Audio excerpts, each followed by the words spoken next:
mean, it's pretty horrific. This particular story is one of the most horrific I've come across, just simply because of the number of victims involved, involving one perpetrator in a very short space of time. How common is an attack with a corrosive substance like this? Um, Look, the number of attacks in the UK pretty much peaked in 2017 with approximately, well, just under 1,000 attacks. And since then, the numbers have dropped. So it's becoming less common since 2017. But we did in 2022 see an increase in the number of reported violent offences using corrosives. The only caveat I would add to that is that the police forces, a number of police forces, have included threats of physical attacks as part of the violent offences they've listed in their responses to our FOI requests. So the numbers have generally been declining, but I think the numbers are still, really horribly high for us, for an organisation focused on preventing attacks. In London in 2022, there were just over 100 reported attacks, according to the Met Police, based on our FOI request. The Northeast, Northumbria police recorded the highest rates in the UK with just over 100. And again, a number of those attacks were threats, as well as physical assaults using corrosives.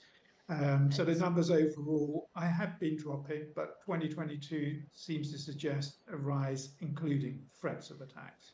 So, do you have any idea as to why the numbers would have dropped and then increased again? Is that because people were simply inside during a pandemic? Yeah, I suspect that's definitely a key factor for the reduction of attacks during that period. But I mean, the increase in attacks in the past year or so, I think it's reflecting a broader pattern in terms of violent offences. I think we're certainly seeing an increase in crimes involving knives as well. There is a broader issue, I think, around Yeah. violence generally. And Mr. Shah, are we usually talking about substances that people can actually get hold of quite easily? Well, I think the concern for me is that we have, the government did introduce tighter controls, restricting the sales of certain corrosives at a certain threshold. So, for example, sulfuric acid now can't be purchased without a license if anyone is seeking to purchase sulfuric acid above the threshold of 15%.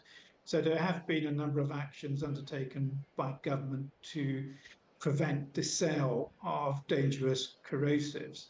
But the concern is that, you know, there are perpetrators out there who seem to be able to access pretty dangerous, highly corrosive substances and are choosing to weaponize those corrosives. Yeah. How do victims recover from attacks like these? Sorry, I didn't quite catch that question. I wanted to ask you about a victim's recovery from an attack like this, because obviously a lifelong scar, a lifelong pain, that is part of the injury, but also there must be an extraordinary sense of anxiety surrounding an attack like this. Yeah, I mean, it's pretty horrific. This, particular story is one of the most horrific I've come across, just simply because of the number of victims involved, involving one perpetrator in a very short space of time.